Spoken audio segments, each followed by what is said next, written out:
Dans le cadre du programme à la rencontre des aînés, les objectifs sont rencontrer ces gens-là dans un contexte intergénérationnel avec les étudiants pour détecter les situations de maltraitance, détecter les situations où les gens auraient un besoin de nature sociale qui sera pris en charge à ce moment-là par les intervenants sociaux de divers organismes. Le programme à la rencontre des aînés a tout d'abord comme objectif d'aller rejoindre les personnes aînées dans leur milieu. La personne, justement, a le goût de parler.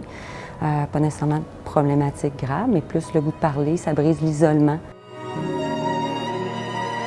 Les partenaires fondateurs du programme sont le service de police de la Ville de Québec, l'Office municipal d'habitation de Québec et le Cégep François-Xavier Garneau. Au fil du temps, se sont greffés d'autres partenaires, soit le campus Notre-Dame-de-Foy et différentes résidences privées pour personnes aînées qui ont bénéficié du programme à la rencontre des aînés.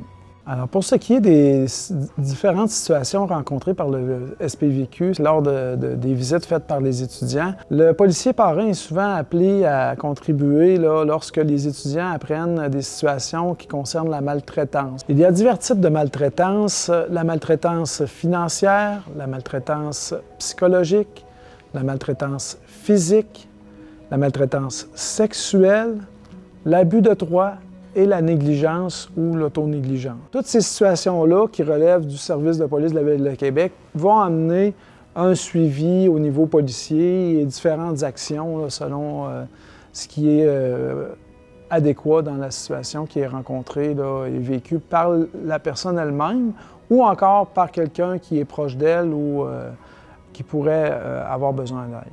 L'impact majeur là, que le programme à la rencontre des aînés peut avoir sur les locataires, c'est sûr qu'on vient augmenter le sentiment de sécurité. Donc, on fait connaître un peu le monde policier. Souvent, les gens ont des craintes, là, la police et tout ça. Donc, on vient faire baisser le préjugé au niveau du service de police. Bien, c'est sûr que ces personnes-là, c'est pas toujours du monde qui ont l'occasion de voir des personnes ou des proches ou avoir de la visite.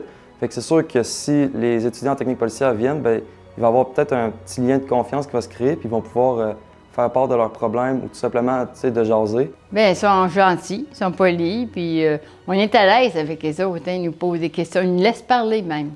Ils nous racontent comment va votre vie, puis là, on part. Puis on n'arrête plus. Fait qu'à un moment donné, là, on leur dit « Oh, on a pris un peu trop de votre temps. C'est pas grave, on a d'autres à voir demain. » Le SPVQ a mis sur pied ce programme-là pour permettre de vraiment aller rencontrer les gens dans leur milieu, dans leur résidence. Il y avait différentes autres façons qui existaient, comme des kiosques de prévention. Par contre, ce n'est pas tous les gens qui voulaient rencontrer des policiers qui allaient à ces kiosques-là. On ne réussissait pas à rejoindre nécessairement toutes les clientèles ou les clientèles qu'on veut aller rejoindre. Ce programme-là, le programme à la rencontre des aînés, puis il y a une intimité qui se crée, puis les confidences, c'est plus propice aux confidences.